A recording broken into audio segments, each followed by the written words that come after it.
Welcome to the full story breakdown of Absolute Batman issue number 13, a pivotal chapter in DC Comics' highly charged abomination arc. This issue not only details a terrifying escalation of Batman's internal conflict, but also forces him to forge an alliance with the most unlikely allies in Gotham. Get ready for betrayal, brute force, and the return of a face from the past that Bruce Wayne desperately needs. Let's dive into the absolute chaos of Gotham City and the final preparations for the showdown with Bane. Our story begins with the triumphant return of Selina Kyle, the Catwoman. Batman has been missing for months, operating outside of Gotham's jurisdiction, pursuing a strategy that relies more on aggression than detective work. Selina arrives, not just as a lover, but as an equal, reigniting their complicated partnership. A key flashback shows us the foundational philosophy of their relationship. We see a younger Bruce and Selina working together to confront the ruthless mob boss, Carmine Falcone. This moment wasn't about conventional justice. It was about bending, or outright breaking, the rules to achieve a higher goal, specifically to help their friend Whan Jones, the man who would eventually become Killer Croc. Selina's mantra, "If the rules aren't fair, stop playing by them," is now something Bruce has taken tragically to heart. In the present, Selina is here to help Batman with his new, dangerous plan against Bane, but she quickly realizes that Bruce is already relying on tactics that go against everything she thought he stood for. Their reunion is loving, but the underlying tension regarding Batman's methods is palpable. The escalating threat immediately demands action. Batman and Catwoman head to the Gotham Boardwalk, which has become the territory of the notorious Red Hood Gang. This is where the true terror of Batman's current state is revealed. During the tense confrontation, the Red Hood Gang members refuse to back down. They challenge Batman, citing the contradictory orders he gave them previously. Suddenly, Batman is consumed by an uncontrollable fury, the venom coursing through his system. The very compound designed to turn him into a weapon triggers a terrifying, violent outburst. In a moment of sheer, blinding rage, Batman lashes out, violently slamming into support structure of the boardwalk's massive Ferris wheel. Selina is horrified. She watches as the green liquid pumps visibly through his veins, his eyes glowing with toxic power. She tries to calm him, whispering to him to get it under control. The confrontation leaves the Red Hood Gang terrified, and Batman looking less like a hero and more like the very monster he's fighting. Catwoman, meanwhile, uses tranq darts on the gang members, coolly referring to her actions as merely giving them a catnap, a necessary measure to contain the situation. After the shock subsides, Batman recovers enough clarity to speak his true intent. He tells the gathered gang members that they were right to be cautious.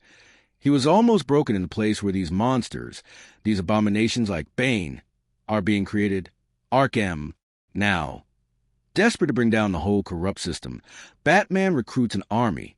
He growls that he's going to burn it all to the ground, but he needs their help. This pitch resonates immediately. From the crowd, a figure steps forward. She slides a hood off her head, revealing a shaved scalp and the familiar face paint of Harley Quinn. She is the true leader of the Red Hood Gang. Harley, always drawn to chaos and rebellion against authority, sneers. "If you're talking about burning down Ark M, you're speaking my language." She quickly agrees to join his desperate mission, forming the most unlikely and chaotic alliance Gotham has ever seen. The Dark Knight, the Master Thief, and the Queen of Chaos, all united against Bane. Meanwhile, deep within the horrific labs of Ark M, the sinister operations continue. Dr. Arkham is overseeing the final stages of the project. Bane's back is sliced open, revealing the intricate mechanical spine that serves as a delivery system for the venom. Bane is fully conscious as Dr. Arkham congratulates him. He has reached maximum infusion of the mechanical venom. He is now the ultimate, optimized weapon, ready for deployment. Bane, however, is strangely calm. He tells Arkham that once Batman finally breaks, his work will be over and he can go home. Arkham raises a skeptical eyebrow, knowing the true, ruthless nature of their unseen boss. But Bane is convinced. He awaits the inevitable moment when Batman, already struggled with the venom in his own system, finally yields, thereby confirming Bane's supremacy and securing his own freedom. Before Bane's plan can succeed, Batman makes a decisive, dramatic move. He takes his war public. He hacks into all of Gotham's media feeds, every billboard, every television, every cell phone, and broadcasts a citywide message. He exposes the leaders of Gotham, proclaiming they sold the city out and are now growing actual monsters beneath their feet. He announces that he tried to fight clean, but no more. He promises to drag one of these monsters out into the light for all to see. Looking directly into the camera, he issues his thunderous challenge. I'm talking about you, Bane. Tomorrow, midnight, the Old Veterans Arena. You and me alone. Batman states clearly that if he loses, he will return to Arkham and become whatever they want. But he will not lose. This moment reflects an earlier, painful history. We flash back to the same Veterans Arena, where Batman as Bruce Wayne was fired by his friend Whan Jones for suggesting a compromise, a deal to lose with dignity. Bruce, believing in victory at any cost, has forgotten the lesson of fighting clean. Now, he's willing to sacrifice everything, including his own moral code, for this final win. As Batman prepares, Selina confronts him one last time. She pleads with him not to use the venom in his system. It's what they want, she whispers, worried that the victory will cost him his soul. Batman is resolute, believing the venom is the only way to match Bane's strength. He justifies his use by citing his quick victory over the Red Hood kids, saying he was 50 steps ahead of them. Selina leaves, unable to stand by his decision. Alone, Batman drives the Batmobile into the dank tunnels of the Gotham sewers.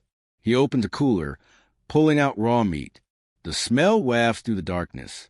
Suddenly, spines break the surface of the murky water, followed by a massive, reptilian head. Batman has lured an ally for his fight. His old friend, the powerful brute, Whan Jones. Killer Croc has returned. Batman now heads to the arena, backed by Killer Croc and a newly formed morally gray army, ready for the final bloody confrontation. And that is the complete story of Absolute Batman issue number 13. This issue sets the stage for a spectacular and brutal finale to the Abomination arc. Batman has gone darker than ever before, aligning with villains and embracing the very power he despises, all to ensure a victory over Bane. Will the Venom prove to be his ultimate downfall?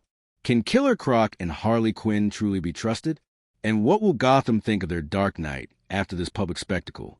Let us know your predictions in the comments below. Be sure to like this video, subscribe to the channel, and hit that notification bell so you don't miss the recap of the shocking finale.